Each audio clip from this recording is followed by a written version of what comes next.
Praise the lord. ఈరోజు దేవుని వాగ్దానం రోమాపత్రిక 8వ అధ్యాయం 28వ వచనం. దేవుని ప్రేమించు వారికి అనగా ఆయన సంకల్పము చొప్పున పిలువబడిన వారికి మేలు కలుగుటకే సమస్తమును సమకూడి జరుగుచున్నవని ఎరుగుదుము. మన జీవితంలో ఏం జరిగినా, మంచైనా చెడైనా, దేవుడు వాటిని మన మేలు కోసమే ఉపయోగిస్తాడు.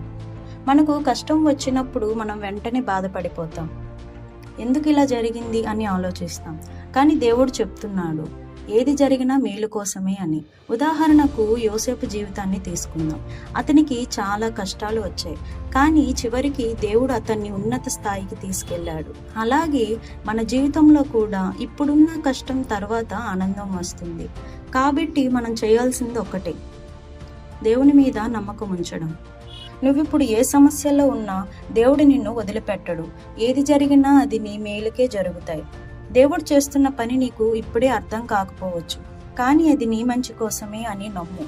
విశ్వాసంతో ముందుకు సాగిపో. ఆమేన్.